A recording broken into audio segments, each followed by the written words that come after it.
नमस्कार दोस्तों, आप सभी का फिर से स्वागत है मेरे चैनल वोके वाला पर। और आज मैं फिर से आ गया हूँ आपके लिए एक नई सीरीज लेके। जैसा कि आप थंबनेल देख ही चुके होंगे, ईडीएम और फ्रेजेस की ये सीरीज रहने वाली है, जिसका पार्ट 1 मैं आज आपके लिए लेकर आया हूँ।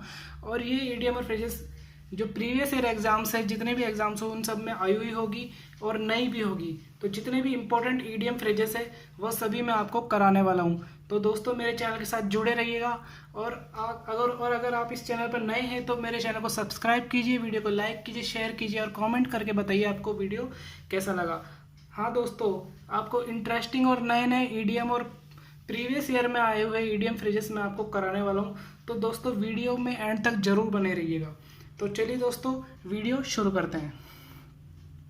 दोस्तों आज का हमारा पहला ईडीएम है Achilles heel. ACHILLES, Achilles heels. दोस्तों इसका इंग्लिश में मीनिंग होता है a small but fatal weakness. Fatal weakness. तो दोस्तों फैटल का मीनिंग होता है जानलेवा। ठीक है, तो एक स्मॉल, एक छोटी लेकिन जानलेवा कमजोरी। ठीक है, यानी कि हिंदी में अगर हम बात करें तो इसे हम बोलेंगे कमजोर पक्ष। अगर किसी के अंदर कोई कमी है और उस कमी को किसी को पता लग जाता है, उसके दुश्मन को पता लग जाता है, तो हम उसे बोलते हैं अकाइल्स हील, यानी उसके अंदर कोई कमजोरी है जो उसके लिए घातक सिद्ध हो सकती है। तो चलिए दोस्तों अगले इडियम पर चलते हैं। दोस्तों हमारा अगला इडियम है add fuel to fire. Add fuel to fire. दोस्तों आपको वर्ड टू वर्ड पता लग ही गया होगा ऐड फ्यूल टू फायर क्या होता है, कि आग लगी हुई है और उसके अंदर तुमने और फ्यूल डाल दिया, यानी और आग लग गई। यानी अगर हिंदी में अगर बात करें तो हम इसे बोलेंगे आग में घी डालना। तो जैसा कि आपको पता है कि आपको इसका हिंदी में मीनिंग तो मिलेगा नहीं, तो इसका इंग्लिश में मीनिंग मैं आपको बताता हूँ। टू मेक, सॉरी दोस्तों आपको नहीं दिख रहा होगा, to make a situation, to make a situation और मैटर वर्स। यानी दोस्तों किसी मैटर या सिचुएशन को और अधिक बुरा बना देना, वर्स बना देना, नहीं बुरा बना देना, उसे हम बोलेंगे ऐड फ्यूल टू फायर। दोस्तों साथ के साथ नोट्स बनाते जाइएगा। वैसे मैं इसकी पीडीएफ आपको प्रोवाइड कर दूंगा जैसे भी पॉसिबल हुआ, लेकिन फिर भी आप अगर अपने हाथ से नोट्स बनाएंगे तो उसका फ़ायदा आपको ही मिलेगा।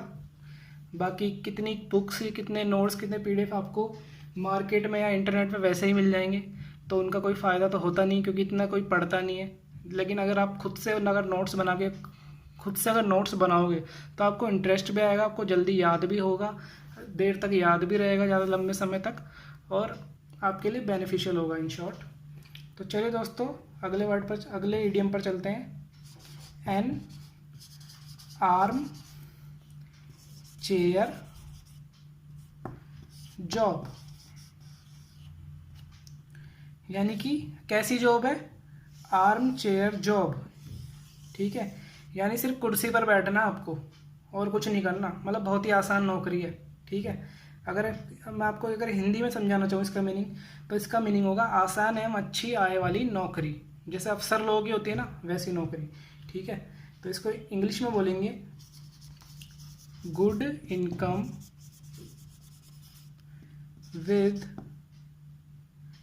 Good income job, good income job with high comfort या सैलरी। हाई कंफर्ट कहेंगे, हाई कंफर्ट। दिख नहीं रहा आपको यार, चलो मैं अगली, वैसे मैंने आपको समझा ही दिया है, अब मैं थोड़ा छोटा लिख देता हूँ, इससे आपको आसानी से दिखेगा। ठीक है दोस्तों, तो चलिए अब चलते हैं अपने अगले इडियम पर। अगला इडियम है दोस्तों एन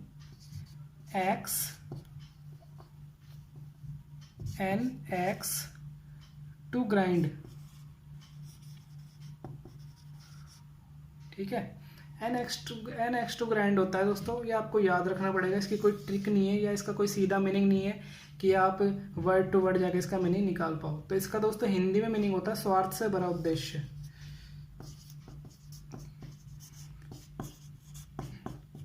स्वार्थ से भरा उद्देश्य यानी कोई ऐसा आपका उद्देश्य हो, ऐसा आपका मोटिव हो, काम हो जो सिर्फ आपके भलाई के लिए होता है, उसे हम बोलते हैं एन एक्स टू ग्रैंड। इसका इंग्लिश में मीनिंग दोस्तों मैं आपको बता देता हूँ, समथिंग डन फॉर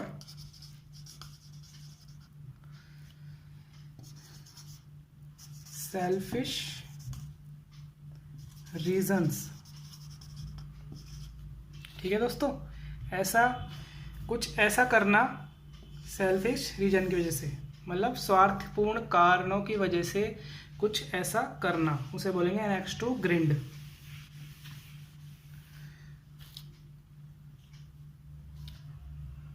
अगला हमारे इडियम में an iron will. Word to word आप इसका मीनिंग समझ ही गए होंगे। एन आयरन विल यानी इच्छा, आयरन यानी लोहा। लोहा क्या होता है? कठोर धातु, बहुत ही हार्ड क्या है? मेटल है, हार्ड मेटल यानी, तो इसका सिंबलाइज मीनिंग हुआ ऐसी इच्छा जो बहुत ही हार्ड हो, यानी दृढ़ इच्छा हो, मजबूत इच्छा हो जो टूट ना पाए। ठीक है, उसे हम बोल देंगे एन आयरन विल, दृढ़ इच्छा शक्ति। इसे इंग्लिश में हम बोलेंगे स्ट्रॉन्ग विल पावर। दोस्तों आज मैंने थोड़ा नया स्टार्ट किया है, बोर्ड पे पढ़ाना स्टार्ट किया है, और कल या परसों से आपको बिल्कुल कैमरा क्वालिटी भी अच्छी मिलेगी।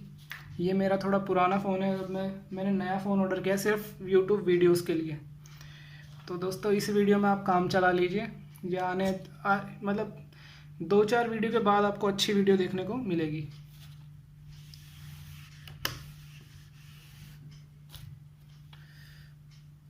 अगले फ्रेज पर चलते हैं। An old flame. फ्लेम यानी लो। ठीक है, लो क्या होती है? प्यारी, बहुत प्यारी होती है लो। ठीक है, ओल्ड यानी पुरानी। लो इतनी प्यारी थी कि हम उसे प्यार करते थे। ठीक है, पुरानी। तो दोस्तों इसका सीधा मीनिंग निकलता है यहाँ पे पुराना प्यार। हिंदी में इसका मीनिंग होता है दोस्तों पुराना प्यार। ठीक है, और इंग्लिश में हम इसे बोलेंगे दोस्तों a person who had a romantic relationship with in the past. A person who had a romantic relationship with in the past। ठीक है दोस्तों, यानी पुराना प्यार। अगले इडियम पर चलते हैं। An old head on young shoulders.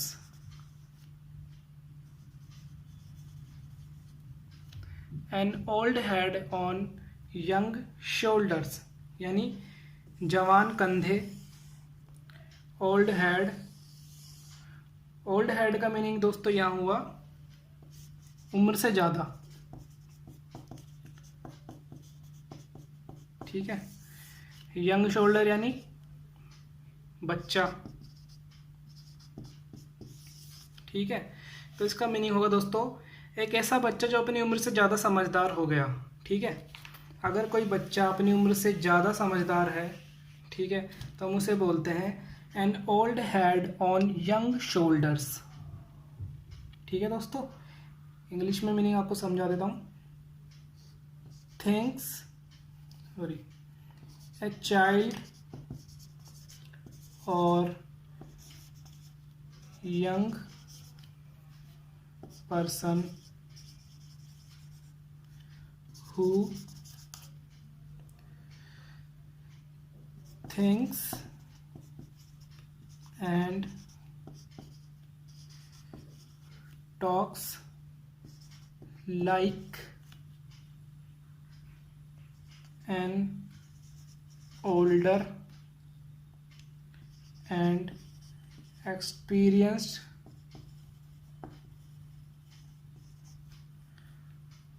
person। यानी ऐसा कोई बच्चा, ऐसा यंग व्यक्ति जो अपनी उम्र से ज़्यादा समझदार हो, ठीक है, यानी जब छोटी सी उम्र में वो समझदार हो गया हो, उसे हम बोलेंगे an old head on young shoulder. अगला हमारा इडियम है एन ऑलिव ब्रांच। इसे हम बोलेंगे, इसकी कोई वर्ड टू वर्ड दोस्तों मीनिंग नहीं है, तो इसे आप याद रखें, शांति निवेदन। शांति निवेदन को दोस्तों हम क्या बोलते हैं? An olive branch. इसका इंग्लिश में मीनिंग देखिए दोस्तों, पीस रिक्वेस्ट या पीस ट्रीटी। पीस रिक्वेस्ट, शांति निवेदन, एक पीस रिक्वेस्ट।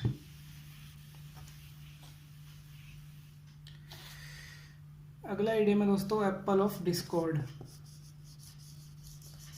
दोस्तों वीडियो को जरूर एंड तक देखिएगा, आपके लिए काफ़ी इंटरेस्टिंग इडियम एंड फ्रेजेस कराने वाला हूँ। मैं इनके बीच बीच में ट्रिक्स भी बताऊँगा, ठीक है, तो आपको याद करने में बहुत ज़्यादा आसानी होगी। और अगर आप इस चैनल पर नए हैं तो मेरे चैनल को सब्सक्राइब कीजिए, वीडियो को शेयर कीजिए, लाइक कीजिए, कमेंट करिए दोस्तों, बिल्कुल मुझे बिल्कुल सपोर्ट करें दोस्तों। हमारा अगला इडियम है Apple of Discord. Apple of Discord. Discord का मीनिंग दोस्तों झगड़ा।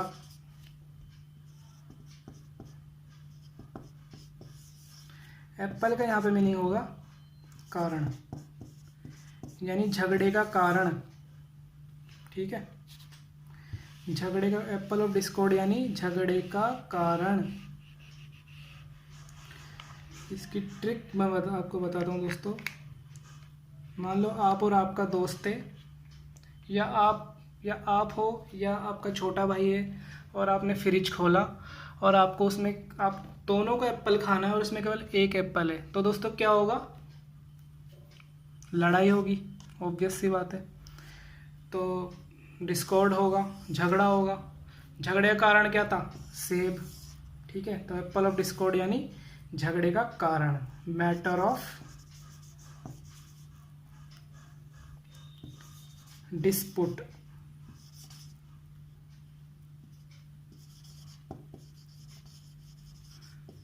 ठीक है दोस्तों,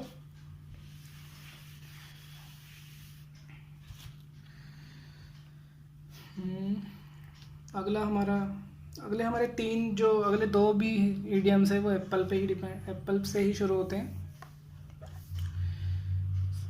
एप्पल ऑफ वंस आई, इसका तो दोस्तों बताने की जरूरत है भी नहीं।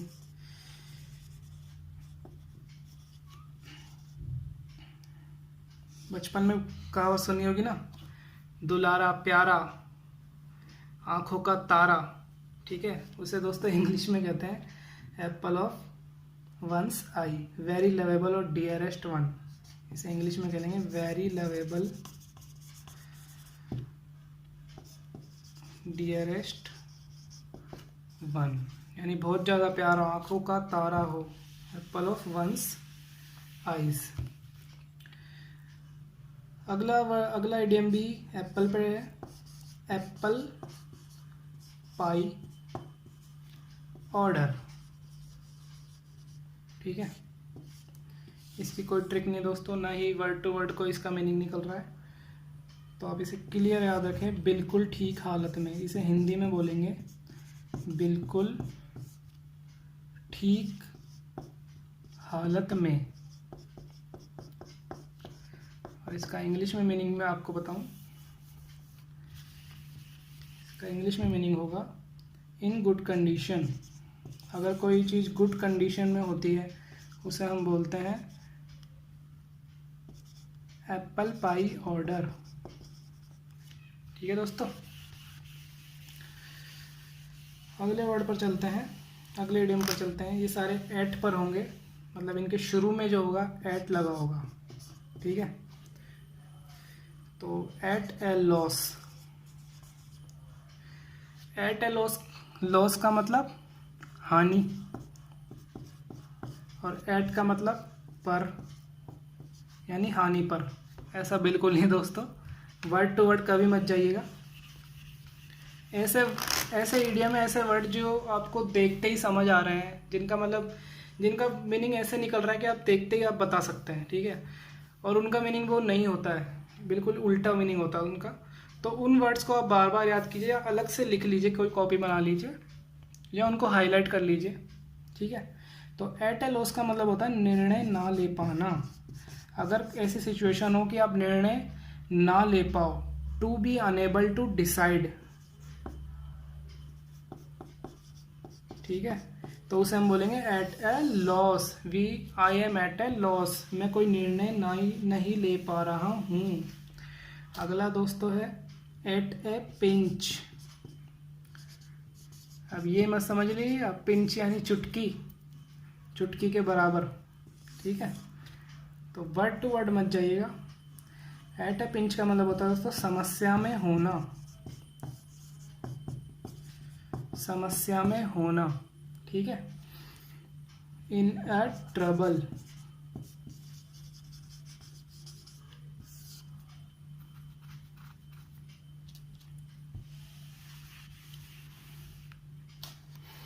अगला है एट आर्म्स लेंथ। ये आपको वर्ड टू वर्ड थोड़ा समझ आएगा। एट आर्म्स लेंथ यानी एक हाथ की दूरी पर।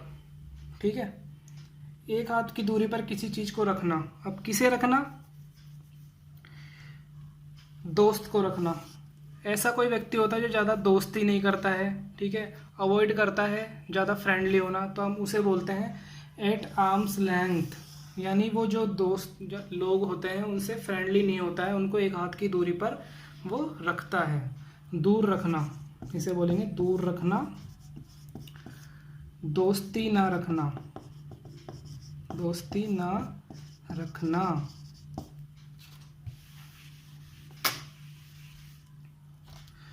अगला दोस्तों हमारा आइडियम है एट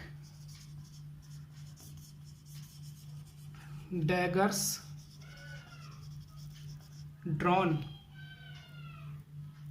दोस्तों जन्माष्टमी आ चुकी है, आप सभी को हैप्पी जन्माष्टमी दोस्तों।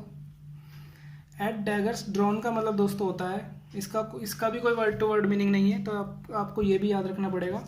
इसका मीनिंग दोस्तों होता है कट्टर दुश्मनी होना। ठीक है, कट्टर दुश्मनी होना। To have bitter enmity, to have bitter enmity. ठीक है दोस्तों,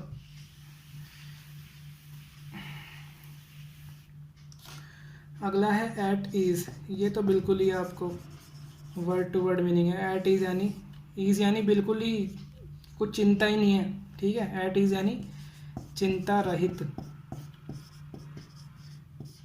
चिंता रहित।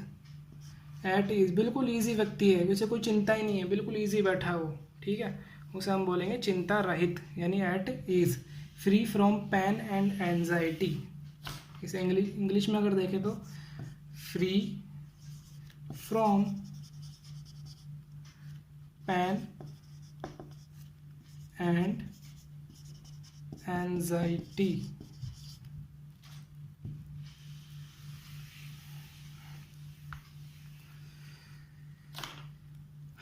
अगला आइडियम है हमारा एट वंस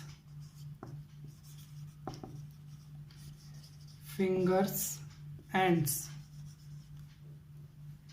ठीक है, एट वंस फिंगर्स एंड यानी ये फिंगर के एंड है, ये जो टिप्स है ना ये फिंगर के क्या है, फिंगर्स के एंड है।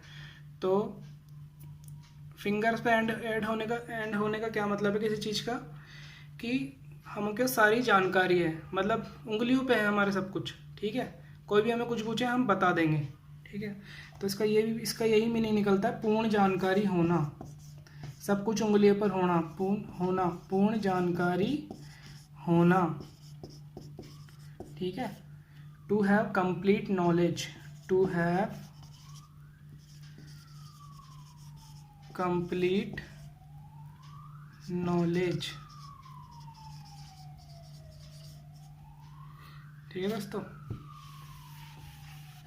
अगला आइडिया में दोस्तों, at one's wits end, at one's wits, apostrophe है, एंड, विट यानी बुद्धि, एंड यानी फिनिश, वंस यानी किसी की। तो जब किसी की बुद्धि फिनिश कब होती है, तो इससे आप मीनिंग मत निकालिएगा बिल्कुल भी। आप मीनिंग ऐसे निकालिएगा, जब कोई पजल्ड हो जाए, कंफ्यूज हो जाए, परप्लेक्स्ड हो जाए, परप्लेक्स्ड यानी चकित हो जाए, शॉक्ड हो जाए, तो क्या होगा, उसकी बुद्धि काम करना बंद कर देगी, ठीक है। यानी कोई इतना ज़्यादा चकित हो जाए कि उसकी बुद्धि काम करना बंद कर दे, उसे हम बोलेंगे एट वंस विट्स एंड। अगला हमारा इडियम है एट सिक्सेस,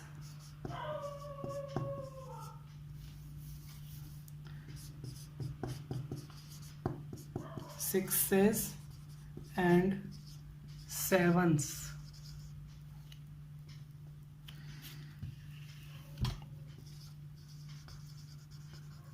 सेवंस, ठीक है। एट सिक्सेस एंड सेवन यानी 6 और 7 पे होना, ऐसा बिल्कुल नहीं दोस्तों, ठीक है। इसका मतलब होता है अस्त व्यस्त, कोई चीज़ अस्त व्यस्त पड़ी है उसे हम बोलेंगे एट सिक्सेस एंड सेवंथ, ठीक है। फॉर एग्जाम्पल में इन डिसऑर्डर, इन डिसऑर्डर, ठीक है, डिसऑर्डर के अंदर होना, ठीक है। मान लो कोई टेबल है, इसका नाम 6 है, ठीक है, और एक टेबल है उसका नाम 7 है, ठीक है। तो हमको बोला गया है कि ये सामान किसी एक टेबल पर रख दो जमा के, लेकिन हमने क्या करा, कुछ यहाँ पटक दिया, कुछ यहाँ गिरा दिया, ठीक है। तो यानी सब अस्त व्यस्त कर दिया अपन ने, तो ऐसे आप मीनिंग समझ सकते हैं।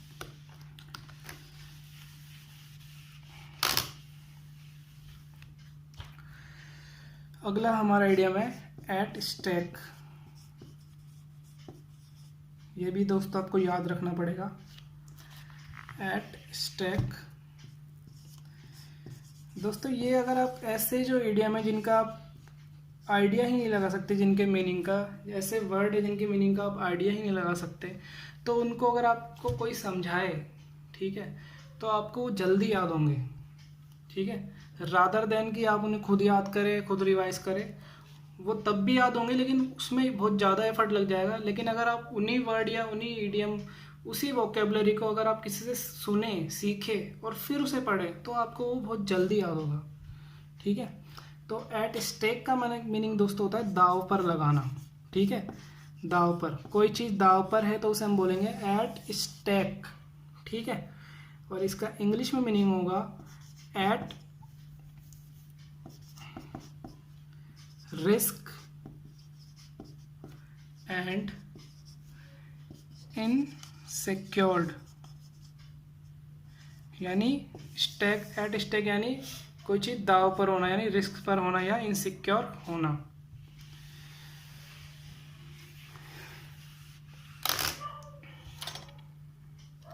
अगला आइडिया में दोस्तों एट वाला लास्ट है, एट द 11th आवर,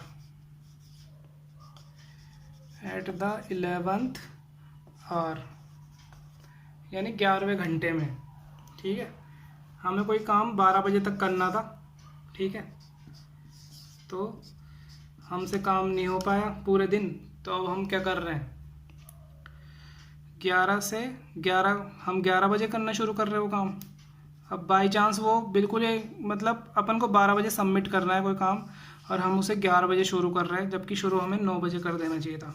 ठीक है, यानी अंतिम समय पर हम शुरू कर रहे हैं। ठीक है, तो कोई भी काम अगर हम एट द लास्ट मोमेंट शुरू करते हैं तो हम उसे बोलेंगे एट द 11th आवर। ठीक है, अंतिम समय में, या इंग्लिश में देखें तो at the last moment.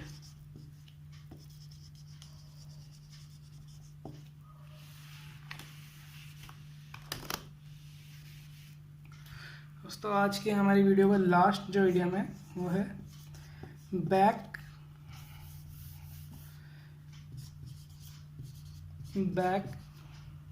Stairs gossip.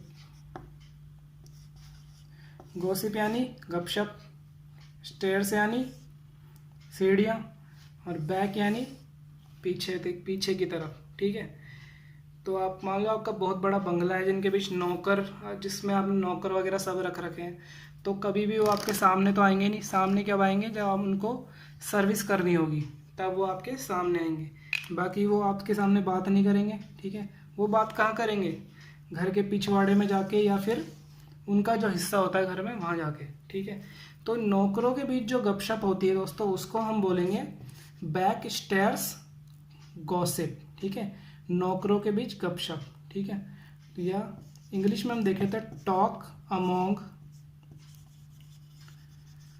Servants.